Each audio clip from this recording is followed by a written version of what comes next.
கிறிஸ்து இயேசுவில் அன்பிற்கினியவர்களே,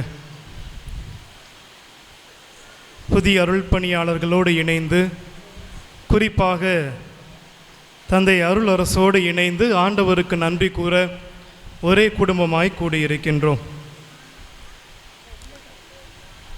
அவரிடத்த என் இதயத்திற்கு ஏற்ற மேய்ப்பராய், எது அவரை இந்த விருது வாக்கை இந்த அருள் பணிக்கு எடுக்க வைத்தது என்ற ஒரு சிறிய பின்னணியை வைத்துவிட்டு, இந்த விருது வாக்கு அவருக்கு விடுக்கும் சவால் என்ன, நமக்கு தரும் செய்தி என்ன என்பதை ஓரிரு மணித்துளிகள் இணைந்து சிந்திப்போம். மெய்யியல் படிப்பை புனித பவுல் இறையியல் மையத்திலே பயின்று கொண்டிருந்த நேரம், மெய்யியல் படிப்பு முடியும் நேரம், அனைத்து குரு மாணவர்களையும், குறிப்பாக நமது மறைமாவட்ட குரு மாணவர்களையும் உலுக்கிய ஒரு சம்பவம் அங்கு நடந்தேறுகிறது. உடன் பயணிக்கின்ற படிக்கின்ற தம்முடைய நண்பரை இழந்துவிட்ட அந்த நேரத்தில் இந்த அருள்பணி பயிற்சியை நிறுத்திவிட்டு வேறொரு வாழ்வை தேர்ந்து கொள்ளலாமே, கடவுளின் அழைப்பும் அதுதானே என்பதை நினைத்து கொண்டிருக்கும் வேளையில் என்ன செய்யலாம், அடுத்து எப்படி பயணிப்பது என குழப்ப நிலையில் இருந்த பொழுது இறைவனின் அருள்கரம் அங்கு தந்தை பி ஜெயசீலனின் வழிகாட்டுதலில் தந்தை அருள் அரசிற்கு கிடைத்தது. அவர் அன்று அருளரசை அழைத்து, தொடர்ந்து படிக்கலாம் வா, நாங்கள் இருக்கிறோம் அப்படின்னு அவர் சொன்ன வார்த்தை அவரை தொடர்ந்து வழிநடத்தியது. மீண்டும் இறையியல் படிப்பில் இருக்கும் பொழுது வந்த தடுமாற்றத்தின் போது தந்தை ஏர்னஸ்டோடின் வழிகாட்டுதலும் இதர மறைமாவட்ட குருக்களின் வழிகாட்டுதலும் தொடர்ந்து அவரை இந்த அருள்பணி பயிற்சியை நிறைவு செய்து இறைவனின் அருள்கரத்தில் அருள் பணியாளராக அருள் பொழிவு செய்யப்படும் இந்த நேரம் முடிய அவரை வழி நடத்தியதால், அவர் அனைத்து இடர்பாடுகளுக்கு மத்தியிலும் நான் அவருடைய இதயத்திற்கு ஏற்ற மெய்ப்பராய் இருப்பேன் என்பதை தேர்ந்து தெளிந்து இந்த விருது வாக்கை எடுத்துக்கொண்டார். இதுதான் இந்த விருது வாக்கு அவர் எடுத்ததின் பின்னணி. இது அவருக்கு தருகின்ற சவால் என்ன?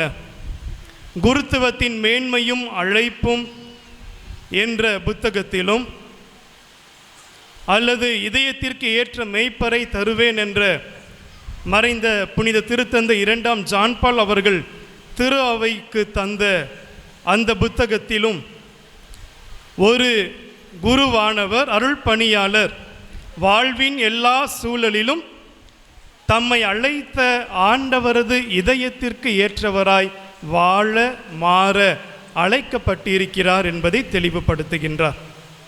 மீண்டும் அதே புத்தகத்தில் எண் 13, 15, 18, 20 எவர் ஒருவர் ஆண்டவரின் அழைத்தலை தமது வாழ்வில் உய்த்துணர்ந்து ஆண்டவரது நிழலில் தங்களது வாழ்வை அமைத்து கொள்கின்றார்களோ அந்த அருள் பணியாளர்கள் அவரது இதயத்திற்கு ஏற்ற மெய்ப்பராய் இருக்க முடியும் என்பதை திருத்தந்தை 2ஆம் ஜான் பால் அவர்கள் எடுத்து இயம்புகின்றார்.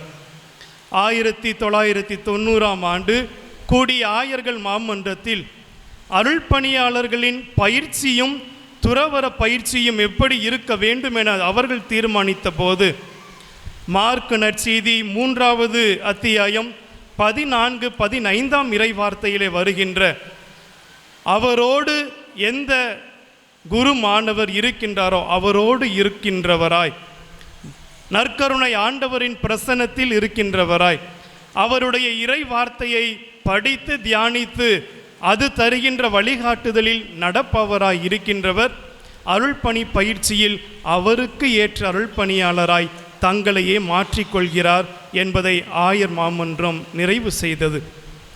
அதை சுட்டி காட்டுகின்ற மறைந்த திருத்தந்தை பிரான்சிஸ் அவர்கள் குரு மாணவர்களையும் துறவியர்களையும் சந்தித்த பொழுது, நீங்கள் அதிகமாக உங்கள் வாழ்நாள்களில் சந்திக்கின்ற இடம் நற்கருணை இருக்கின்ற இடமாக, ஆலயமாக இருக்க வேண்டும் என்பதை வலியுறுத்தினார்.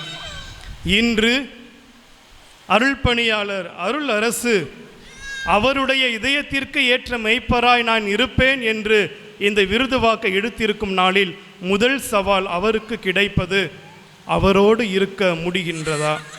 தம்மை அழைத்த ஆண்டவரோடு அவரால் எந்நாளும் இருக்க முடிகின்றதா?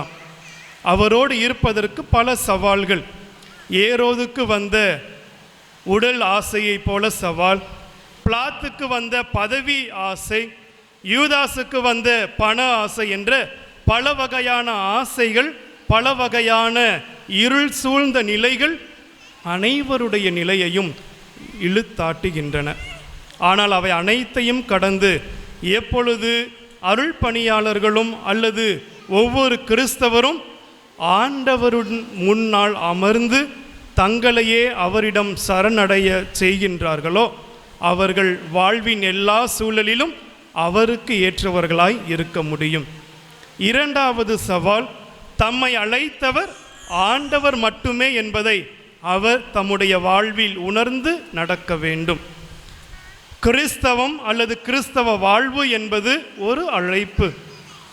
திருமணமோ அல்லது குருத்துவமோ இது ஒரு அழைப்பு, சிறப்பு அழைப்பு, கடவுளுக்கு ஏற்றபடி வாழ வேண்டும் என்ற அழைப்பு.